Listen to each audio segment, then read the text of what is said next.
ॐ वन्दे देव उमां पतेश्वरगुरां वन्दे जगत्कारणं वन्दे पन्नकभूषणं मृगद्रहं वन्दे पशूनां पते वन्दे शूरशङ्खवन्दिनयनं वन्दे मुकुन्दं प्रियाय वन्दे भक्तजनार्तश्रियं वन्दे शिवं शङ्करः। बोलो शंकर भगवान की जय, विष्णु भगवान की जय, वैशाख महात्म की जय। 11वां अध्याय। राजा मैथिली ने पूछा कि जब कामदेव भस्म हो गया था तो फिर उसकी उत्पत्ति कैसे हुई।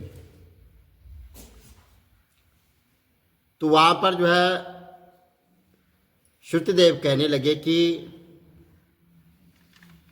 यह जो कथा है तो ये स्वामी कार्तिक जी के जन्म की है, जो है यश और पुण्य को देने वाली है। जब महादेव जी ने कामदेव को भस्म कर दिया तो उसकी स्त्री रति अपने पति को भस्म हुआ देखकर वहां पर शोक से मूर्छित हो गई। और जब 2 घड़ी पश्चात उसकी मूर्छा गई तो वह अत्यंत विलाप करने लग गई, जिससे जो है तो सारा वहां पर तपोवन दुखमय हो गया। तो अब जो है रति ने चिता में जलकर अपना शरीर त्याग देने का विचार किया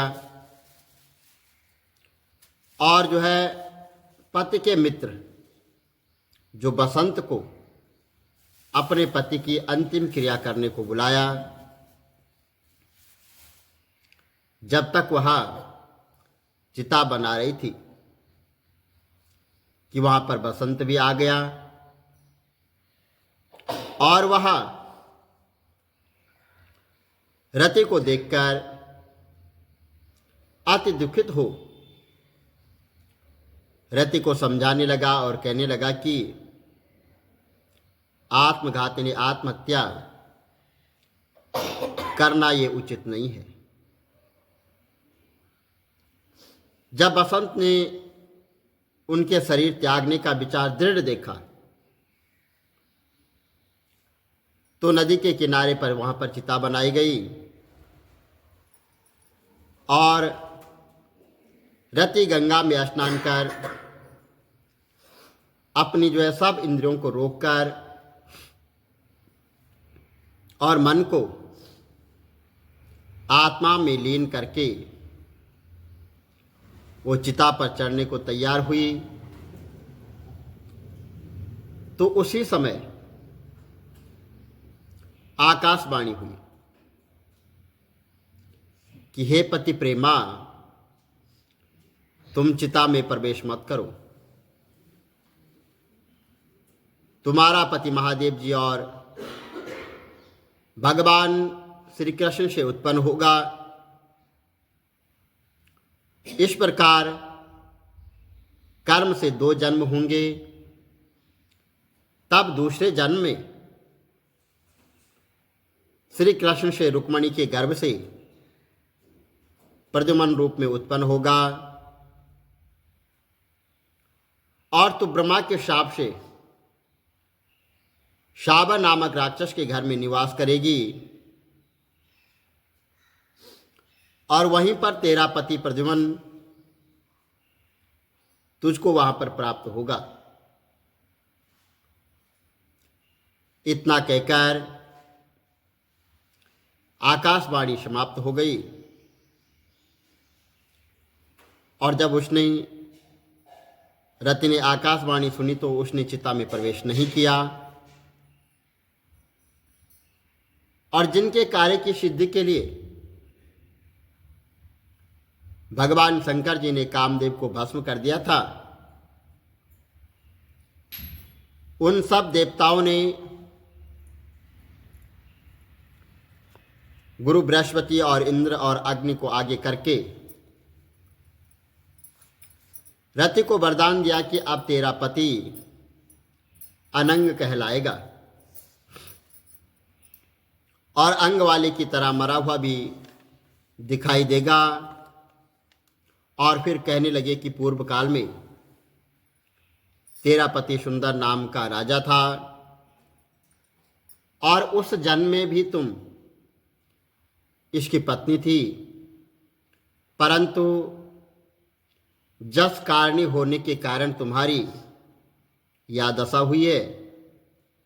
अब वैशाख मास में मंदाकिनी नामक नदी का वहाँ पर पूजन करके, उसमें स्नान करके और मधुसूदन भगवान का पूजन तथा उनकी दिव्य कथा सुनने से तुम्हारा पति अवश्य तुमको मिल जाएगा।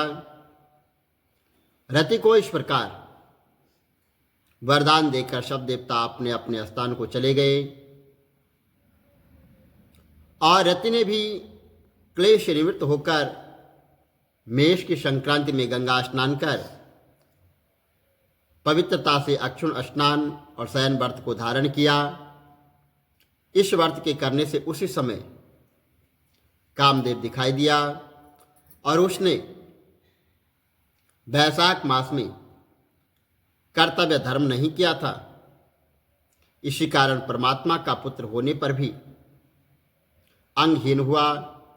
और श्रुतिदेव कहने लगे कि जब महादेव माता पार्वती जी के सम्मुख खड़े हुए, वहाँ पर अंतर्ध्यान हो गए, तो पार्वती जी खड़ी रह गई और सोचने लगी कि अब क्या किया जाए। तब उसके पिता हिमालय उन्हें अपने घर ले गए, परंतु माता पार्वती भगवान शंकर के गुणों पर इतनी मुग्ध हो गई कि उसने अपने मन में ही ठान लिया कि भगवान शंकर ही मेरे पति होंगे। और वह अपने माता पिता को समझाने पर भी कुछ विचार कर भगवान शंकर की मूर्ति अपने मन में धारण करके गंगा तट पर जाकर घोर तप करने लग गई और भोजन आदि छोड़कर तप करते करते बड़ी बड़ी जटाएं उनके सिर पर हो गई।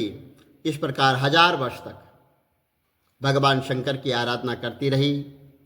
एक दिन सायंकाल के समय महादेव जी माता पार्वती जी की परीक्षा करने के लिए ब्रह्मचारी वेश धारण कर उनके पर्णकुटी में आकर उनकी अचल भक्ति देकर कहने लगे कि हे भद्र, जो तुम्हारे मन में हो वो वरदान मांगो।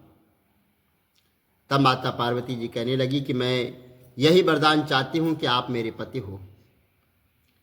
ऐसा कहकर भगवान ने तथास्तु कहकर भगवान श्री शंकर ने सप्त ऋषियों को बुलाया और उपस्थित होने पर उन्हें आज्ञा दी कि तुम हिमालय के पास जाकर विवाह का वहाँ पर प्रस्ताव रखो।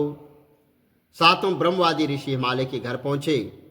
राजा ने उनका यथोचित पूजन आदि करके सत्कार किया और ऋषियों ने कहा कि हे राजा, हिमालय तेरी कन्या पार्वती पहले दक्ष की कन्या सती थी, जिसने अपने पिता के यज्ञ कुंड में गिरकर अपने प्राण त्याग दिए थे और इनका पानी ग्रहण करने के योग्य सिवाय भगवान शंकर के और कोई नहीं है। इसलिए तुम अपनी कन्या का विवाह भगवान शंकर के साथ कर दो। तो तब हिमालय ने कहा कि मेरी कन्या तो छाल के वस्त्र पहनकर गंगा तट पर भगवान शंकर के साथ विवाह करने के लिए घोर तप कर रही है, सो उसकी मनोकामना पूर्ण हुई। आप महादेव जी को जाकर कह दें कि मैं प्रीतिपूर्वक अपनी कन्या उनको अर्पण कर चुका, आप उसको अंगीकार कीजिए। उधर सप्त ऋषि ने भगवान शंकर के पास पहुंचकर और निश्चित तिथि पर लक्ष्मी आदि सब देवियाँ और भगवान विष्णु आदि सब देवताओं के समक्ष विवाह हुआ। जब भगवान शंकर माता पार्वती के संग नित्य रमण कर रहे थे, परंतु गर्भ की स्थिति न हुई तो देवताओं को अति चिंता हुई और सब इसके कारण को सोचने लगे। फिर विचार कर अग्निदेव को बुलाया और उनको समझाया कि जिस समय महादेव जी रमण कर चुके तो तुम उनके सामने चले जाना। पार्वती तुमको देखकर लज्जा के मारे वहाँ से हट जाएगी और तुम भगवान शंकर को अपनी बातों में लगा लेना और शिष्य समान बहुत से प्रश्न वहाँ पर करना तथा समय लग जाने पर माता पार्वती जी के गर्भ की स्थिति हो जाएगी। अग्निदेव ने ऐसा ही किया और रमन के समय वहाँ पर पहुँचे। माता पार्वती वस्त्रहीन होने के कारण लज्जा के मारे रमन छोड़कर एक तरफ हो गई। भगवान शंकर को ऐसे समय में अग्निदेव का आना वहाँ बहुत बुरा लगा और उन्होंने श्राप दिया कि मेरा वीर तुम्हारे उदार में प्रवेश करे। तब अग्नि ने उस वीर को अपने उदार में ग्रहण कर लिया और 10 महीने बीत जाने पर उस तेज वीर को गंगा जी में डाल दिया गया। गंगा जी ने भी उसको सहन न कर सकी और उसको सरकंडों में फेंक दिया और वहाँ पर उसके 6 भाग हो गई। तब ब्राह्मणों ने 6 कन्याओं को भेजा। उन्होंने 6 भागों को जोड़ा जिससे वह 6 मुख और 1 अंग ऐसी आकृति का बालक बन गया। वह बहुत दिनों तक उन सरकंडों में पड़ा रहा।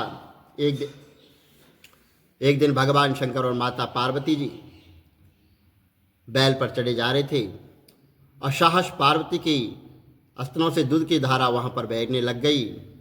तब माता पार्वती जी ने महादेव जी से इसका कारण पूछा तो महादेव जी बोले कि हे देवी, मैं इसका कारण कहता हूँ।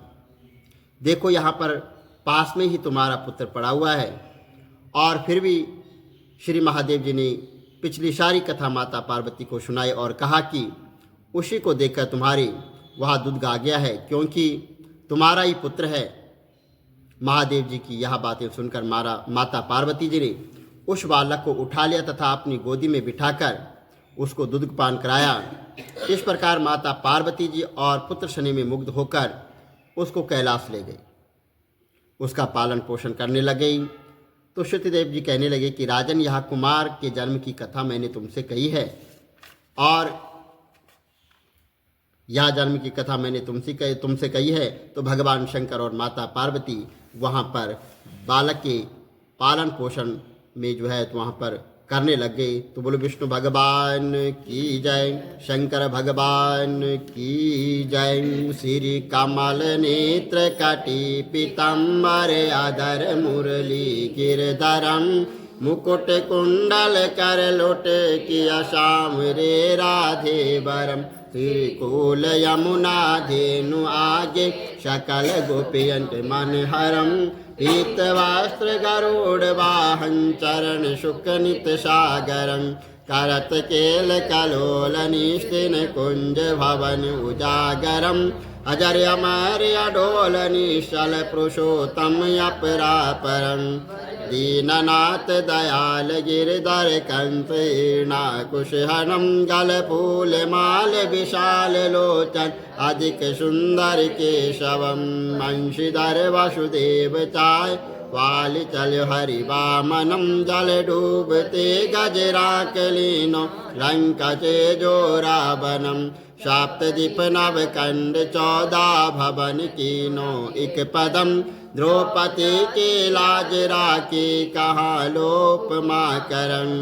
दीननाथ दयाल पूरण करुणा में करुणा करम। कविदात दास विलास नितिन नाम जप नित नागरम। प्रथम गुरु के चरण बंदो यश ज्ञान प्रकाशितम।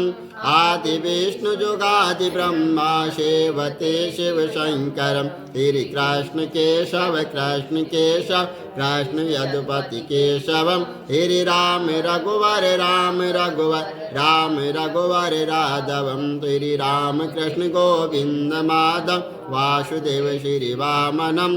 मत्स्य कचवाराह नरसिंह पाहि रघुपति। मथुरा में केशव ब्राजे गोकुल बाल मुकुंद जी। श्री वृंदावन में मदन मोहन गोपीनाथ गोविंद जी। धन्य मथुरा धन्य गोकुल जहाँ श्रीपति अवतरे।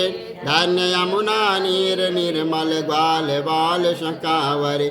नवनीत नागर कृत निरंतर सेवितर मन मोहितम। कालादि तट करत्र क्रीड़ा बाल अद्भुत सुंदरम। ग्वाल बाल सब कविराजे संग राधे भामिनी।